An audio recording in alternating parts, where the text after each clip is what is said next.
नमस्कार दोस्तों, मैं अमोल कासर आपका स्वागत करता हूं। दोस्तों, आज के इस ऑब्जेक्टिव्स के सेशन में हम लोग बात करने वाले चैप्टर नंबर 7 की, that is bill of exchange.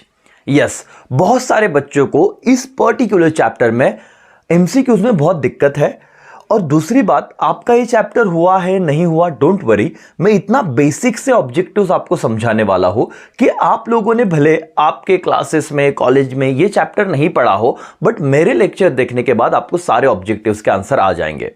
दोस्तों, हो सकता है लेक्चर थोड़ा बड़ा हो, लेकिन आपके बेनिफिट के लिए ही सारी बातें रहेगी, तो हर एक चीज अच्छे से सुनिए। अगेन 1.5 1.75 की स्पीड पे आप देख सकते हो अगर आपको अच्छे से समझ रहा है तो। राइट, अब मैं मेरा पढ़ाना चालू करता हूं। सर, बिल ऑफ एक्सचेंज ये चीज क्या होती है, सबसे पहले तो वो समझ लीजिए। सर, बिल ऑफ एक्सचेंज ये क्रेडिट ट्रांजैक्शन में, क्योंकि हमें ट्रस्ट अर्न करना है, राइट, एक ऐसा डॉक्यूमेंट है जो सेलर ड्रॉ करता है कि भाई बायर पे भरोसा तो मतलब है, लेकिन क्या पता कल जाके उसने मना कर दिया, तो मेरे पास कोई लीगल प्रूफ तो होना चाहिए। यस और नो? तो सर, ये क्या करता है सेलर, ध्यान से सुनना, ये जो सेलर है आपको जो स्क्रीन पे दिख रहा है, ये सेलर एक ड्राफ्ट बनाता है जो बायर को भेजता है। ध्यान से सुनना, जो बिल बनाता है उसे क्या कहते हैं हम लोग? ड्रॉवर। पार्टी का नाम क्या होता है सर? ड्रॉवर। सेलर जो बिल बनाएगा उसे हम ड्रॉवर कहते हैं। यह बिल जाता है बायर के पास कि भाई एक्सेप्ट कर लो, हमें बता दो कि आप 3 महीने बाद हमें पैसे देने वाले हो। जब इस ड्राफ्ट को, ध्यान से सुनना, यह चीज जब इस बंदे तक पहुंचती है, बायर तक, तब तक वो ड्राफ्ट होता है, और जैसे ही बायर उस पे सिग्नेचर करता है तो ये ड्राफ्ट का कन्वर्जन, इस पे एक ऑब्जेक्टिव है आने वाला है। तब मैं आपको ये बताऊंगा वापस मैंने क्या बताया था कि जब तक बायर बिल पे साइन, मतलब उस डॉक्यूमेंट पे साइन नहीं करता, तब तक उसे मैं क्या कहता हूं? ड्राफ्ट। और जैसे ही बायर उस डॉक्यूमेंट को एक्सेप्ट कर लेता है, साइन कर लेता है कि ठीक है सर, 3 महीने बाद मैं आपको आपके पैसे लौटा दूंगा, तो वो ड्राफ्ट कन्वर्जन हो जाता है बिल में। अब डॉक्यूमेंट तो एक ही है, जिसे पैसे मिलने वाले हैं, दैट इज सेलर, ड्रॉवर, उसके लिए उसे बिल्स रिसीवेबल कहा जाता है, और जिसे पैसे देने हैं मतलब बायर, उसके लिए वो डॉक्यूमेंट होता है, वो बिल होता है बिल्स पेएबल।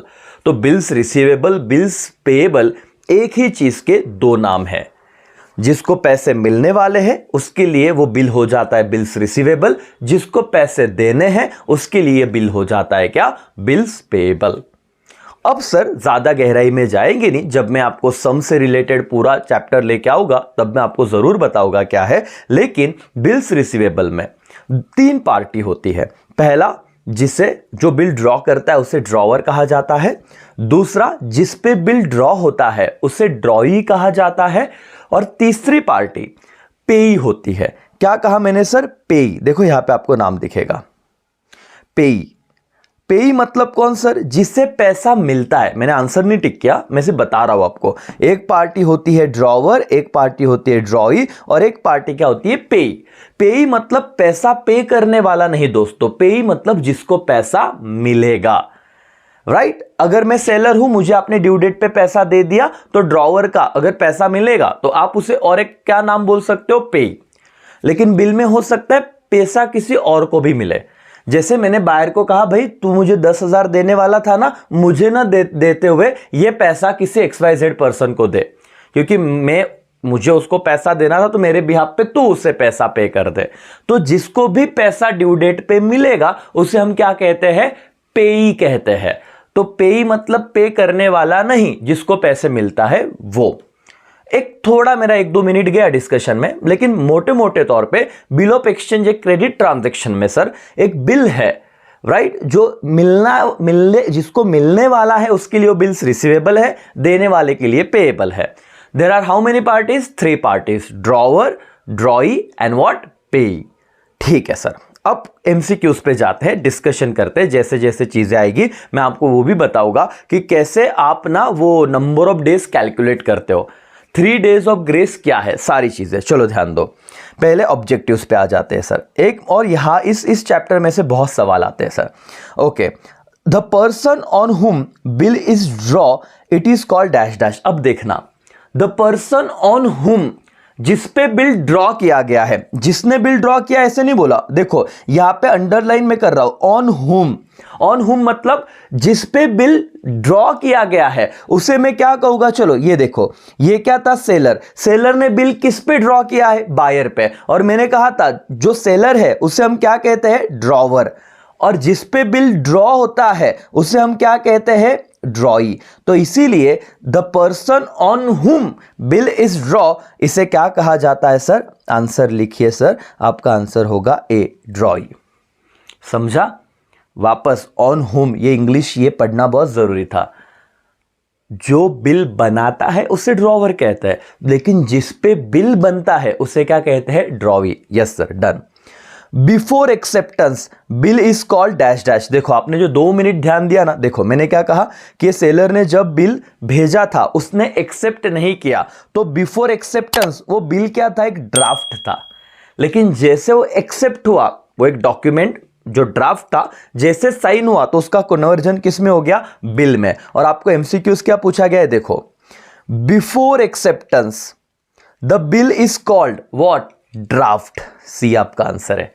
सर ये कैसे समझता, ये हाथ के मार्क्स से, लेकिन अगर आप नहीं पढ़ोगे तो आपके मार्क्स चले जाएंगे।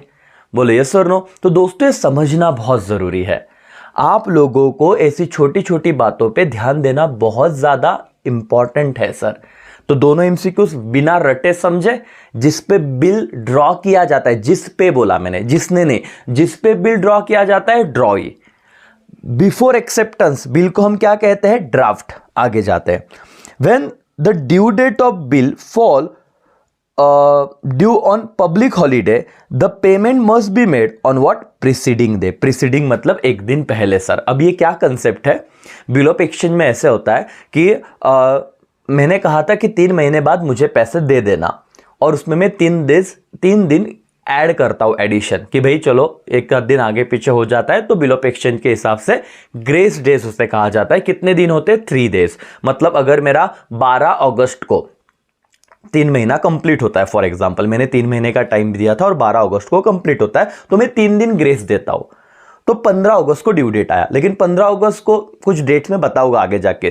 2 अक्टूबर गांधी जयंती, दृश्यम मूवी याद आ रहा है, सत्संग वाली कहानी छोड़ो। 2 अक्टूबर गांधी जयंती, 26 जनवरी, 15 अगस्त, इस दिन नेशनल हॉलीडे, पब्लिक हॉलीडे पहले से पता था। और इस डेट पे अगर आपका ड्यू डेट आ गया जो पहले से पता था कि हॉलीडे, तो आपने एक दिन पहले पैसे देने हैं। तो इसीलिए सर क्वेश्चन क्या है, when the due date of bill draw fall on the public holiday the payment must be made. अभी आपको ऑप्शन क्या है, सेम डे पेमेंट करना है क्या, नहीं सर उस दिन तो हॉलीडे। क्या दूसरे दिन करे क्या, नहीं सर। कभी भी क्या तो चलेगा क्या, नहीं sir. Answer is preceding. Preceding मतलब एक दिन पहले। समझा दोस्तों? यस। अब चौथा एमसीक्यूज जो बहुत भारी होने वाला है आपका, बहुत सारी कंसेप्ट क्लियर होगी। देखो, the due date of bill draw for 2 month on 23 November will be. कि ड्यू डेट क्या होगी सर, इसे लीगल ड्यू डेट कहते हैं। बताता हूं। मैंने बिल ड्रॉ कब की, कितने महीने के लिए किया था, 2 महीने के लिए। कब किया था, 23 नवंबर। तो 1 महीने बाद क्या आएगा, 23 दिसंबर। उसके दूसरा महीना क्या रहेगा, 23 जनवरी। ध्यान से समझना, कितने महीने के लिए बिल ड्रॉ किया, 2 महीने। उन्होंने क्या पूछा है कि आपका जो ड्यू डेट है वो क्या रहेगा, क्वेश्चन मार्क। तो मैं आपको बता रहा हूं ना, हम लोग ड्यू डेट में, अब देखो 23 नवंबर, 1 महीना 23 दिसंबर, दूसरा महीना 23 जनवरी। लेकिन हर बार आप कितने दिन ऐड करोगे ग्रेस के, 3 दिन। और 3 दिन ऐड करने के बाद ही क्या होता है सर, ड्यू डेट आता है। ठीक है, तो अब 23 जैन प्लस आप क्या करोगे, 3 दिन ऐड, तो कौन सी डेट आ जाएगी, 26 जैन। अब मुझे बताना 26 जनवरी को क्या होता है सर, हॉलीडे, नेशनल हॉलीडे। अगर रिपब्लिक डे की बात करें तो 26 जनवरी हॉलीडे है, नेशनल हॉलीडे है। तो अगर हॉलीडे पे ड्यू डेट आया तो हम कौन सा दिन लेते हैं, प्रीसीडिंग डेज, जो ऊपर वाला एमसीक्यूज किया। तो इसमें तुम्हारा आंसर क्या होगा, 26 जनवरी को तो सर हॉलीडे, यहां पे काम होगा नहीं, तो प्रीवियस डे क्या होता है, 25 जनवरी। तो आपका आंसर आ जाएगा बी। ध्यान से समझिए कंसेप्ट को। कुछ बच्चे हो सकता है कि सीधा आंसर लिख ले 23 जनवरी, जो गलत है। कुछ बच्चे हो सकता है 3 दिन ऐड कर देंगे। अब 3 दिन ऐड कर देंगे सर, तो 23 और 3 26, अरे बाप रे 26 भी आ रहा है, लेकिन आंसर गलत है क्योंकि हॉलीडे है। तो प्रीसीडिंग डे मतलब 25 जनवरी, ये आपका परफेक्ट आंसर रहेगा। आई होप आपको ये समझा होगा दोस्तों। पूरा वीडियो देखिए, अपने सारे दोस्तों के साथ भेजिए, और मेरी क्रैश बैच 7 तारीख से, मतलब अगर आप इसके बाद देख रहे हो तो ठीक है, बहुत सारे कॉल्स हमको आ रहे हैं, राइट। हम ट्राई कर रहे हैं कि हर किसी को आंसर करें, बट जब लेक्चर में, सेशंस में होते हैं, और कि स्टाफ भी अगर किसी और पेरेंट्स मीटिंग में बिजी है, तो आपके कॉल शायद ना रिसीव कर पाए। लेकिन अब हम आपसे ट्राई करेंगे जितना जल्दी हो उतना जल्दी जुड़े, ठीक है। आप इंक्वायरी कर सकते हो क्रैश बैचेस के लिए, बट सारा चीज़ 3 महीने में हम कंप्लीट करके देते हैं, और पिछले 12 साल का अनुभव है सर। चलो आगे जाते हैं। नोटिंग चार्जेस, सर ये क्या बला है नोटिंग चार्जेस, जरा बताइए तो। बहुत बार क्या होता है दोस्तों कि ड्यू डेट पे हम जाते हैं, लेकिन ना ड्रॉई हमको पैसा नहीं देता। ध्यान से सुनना, ये कंसेप्ट जिस दिन आपके क्लासेस में चैप्टर हो जाएंगे, तो मैं जो शब्द बोल रहा हूं बहुत अच्छे से समझेगा। अगर आप पहली बार ये वीडियो देख रहे हो तो हर एक चीज मेरा समझाना मेरा फर्ज बनता है। नोटिंग चार्जेस क्या होता है कि मैंने बायर को कहा मुझे 3 महीने बाद पैसे देना। मैं बायर के पास गया, बायर ने पैसे दे दिए, तो उसे बोलते बिल का ऑनर होना, कि मैं गया और पैसे मिल गए। बट मैं 3 महीने बाद गया और बायर ने पैसा देने से मना कर दिया। बिल तो 3 महीने का था सर, ड्यू डेट पे जा रहा हूं मैं, और अगर मुझे पैसा देने से मना कर दिया, तो इसे कहते हैं डिसऑनर होना। बिल ऑनर मतलब क्या, पैसे मिल गए। डिसऑनर मतलब क्या, पैसे नहीं मिले। और जब बिल डिसऑनर होता है ना सर, तो कुछ लीगल फॉर्मेलिटीज करनी पड़ती है कि हाँ सच में प्रूफ है कि देखो इसने पैसा नहीं दिया, हाँ मुझे कुछ लीगल फॉर्मेलिटीज करनी पड़ती है। तो वहां पे जो मैं अथॉरिटी को चार्जेस देता हूं बिल डिसऑनर होने के बाद, उसे क्या कहते हैं, नोटिंग चार्जेस। और वो कौन बॉर्न करता है पता है, किसकी गलती की वजह से वो भुगतना पड़ा, बायर मतलब ड्रॉई। इसीलिए borne by whom, drawee. Answer is drawee sir, लिख दीजिए। नोटिंग चार्जेस कौन बॉर्न करेगा, drawee. There are dash dash parties in bill of exchange, मैंने आपको बता दिया 3 पार्टीज होती है, ड्रॉवर, ड्रॉई एंड पेइंग। यस सर, ये भी सिंपल था। आगे जाते हैं। When the bill is draw for 2 months, ठीक है सर, देखो इसका आंसर तो शायद आप दोगे। When bill is draw for 2 months after date on 3rd January, it is due date. अभी देखो सर 3rd जनवरी 2 महीने बोला है, तो मैं क्या करूंगा, 3rd जनवरी, तो 3rd फेब, 3rd मार्च, और इसमें 3 दिन क्या करूंगा, ऐड करूंगा ग्रेस दिन। तो 3 मार्च प्लस 3 दिन ऐड करने, ग्रेस डे कंपलसरी। अगर वो एट विल नहीं है, वो आफ्टर डेट है, आफ्टर साइट है, कोई दिक्कत नहीं है, मैं बाद में बताऊंगा जब मैं रेगुलर सेशन लाऊंगा। आफ्टर डेट क्या होता है, आफ्टर साइट क्या होता है, अच्छा कंसेप्ट है, सब बताने जाऊंगा तो ये ऑब्जेक्टिव का सेशन बहुत ही बड़ा हो जाएगा। लेकिन मैं ये इंटेंशन रखता हूं कि टेंशन मत लो, आफ्टर डेट हो, आफ्टर साइट हो, लेकिन 3 दिन तो ऐड करने ही पड़ते हैं सर। तो सर ये क्या हो गया, 3 मार्च मेरा डेट आया, देखो 2nd मंथ ना, सॉरी 2 मंथ्स ना, आफ्टर देखो 3rd जनवरी, 3rd फरवरी, 3rd मार्च, और प्लस 3 दिन ऐड किए, तो मेरा ड्यू डेट क्या आएगा सर, ड्यू डेट आएगा 6 मार्च। अंडरलाइन कीजिए सर।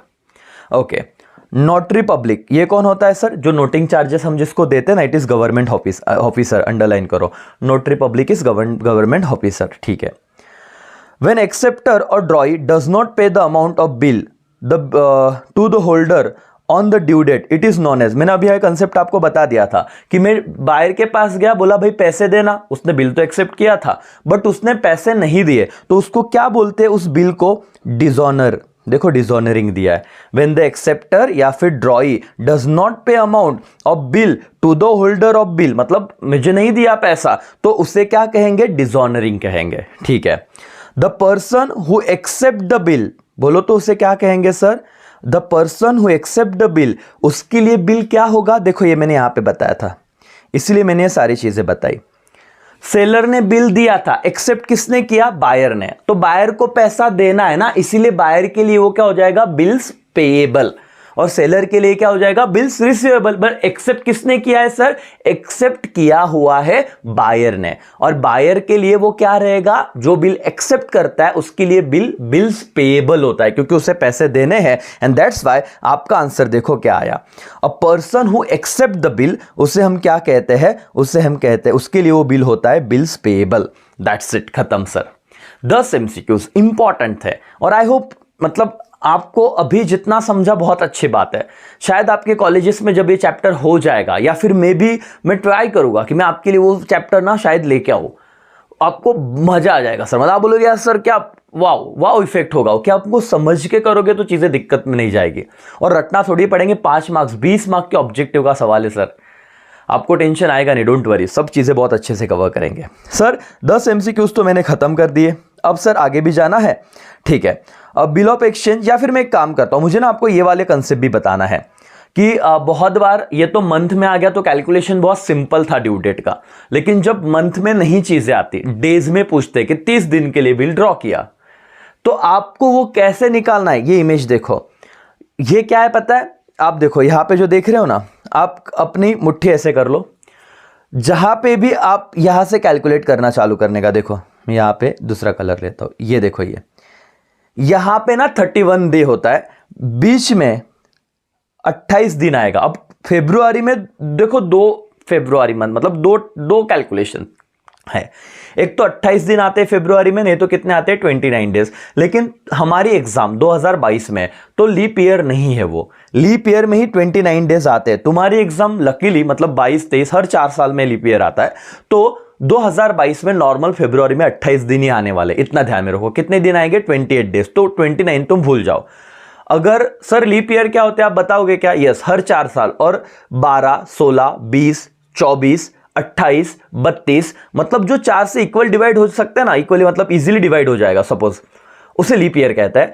आप समझ लो 4 साल के बाद 2012 में लीप ईयर था, 16 में, 20 में, अब 24 में आएगा, 28 में आएगा, तो तुम्हारे एग्जाम का लीप ईयर नहीं है। तो फरवरी में कितने दिन रहेंगे 28, इतना ध्यान में रखना।